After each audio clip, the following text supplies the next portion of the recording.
Ma mère n'avait qu'un seul œil. Quand j'étais petit, je la détestais. Pour moi, elle était une honte. Elle travaillait dur, cuisinant pour les élèves et les professeurs de l'école afin de nourrir notre famille. Un jour, alors que j'étais à l'école primaire, ma mère est venue me dire bonjour.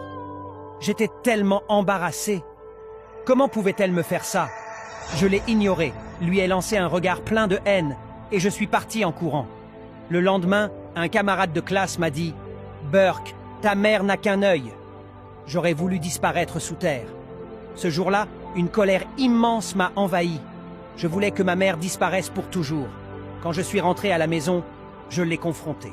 « Si c'est seulement pour me ridiculiser, pourquoi tu ne meurs pas ?» lui ai-je lancé. Ma mère ne répondit rien. Je n'avais même pas réfléchi à ce que je venais de dire. Tout ce que je sentais, c'était la colère. Je ne pensais pas à ses sentiments. Je voulais quitter cette maison et tout oublier d'elle. Alors j'ai travaillé dur, étudié sans relâche, et j'ai obtenu une bourse pour aller à l'étranger. Les années ont passé. Je me suis marié, j'ai acheté ma propre maison et j'ai eu mes propres enfants.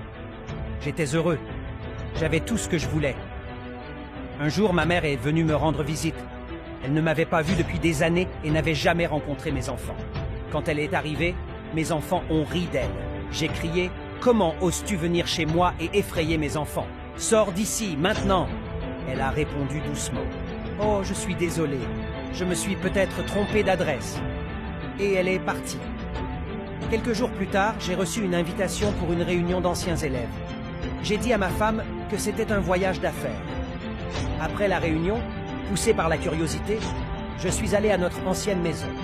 Mes voisins m'ont appris que ma mère était morte. Ils m'ont donné une lettre qu'elle avait laissée pour moi. Dans la lettre, elle écrivait « Mon très cher fils, je pense à toi tout le temps. Je suis désolée d'avoir effrayé tes enfants en venant chez toi. J'étais tellement heureuse quand j'ai appris que tu venais à la réunion, mais je savais que je ne pourrais peut-être pas sortir du lit pour te voir. Je suis désolée d'avoir toujours été une honte pour toi quand tu étais petit. Tu vois, quand tu étais encore très jeune, tu as eu un accident et tu as perdu un œil. En tant que mère, je ne pouvais pas supporter de te voir grandir avec un seul œil, alors je t'ai donné le mien.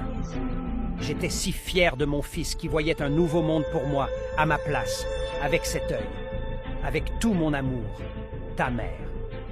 Je me suis effondré en larmes, mais c'était trop tard. Leçon. Ne néglige jamais ta maman. Elle est une bénédiction. Un jour, quand elle ne sera plus là, tu regretteras. Que Dieu bénisse toutes les mamans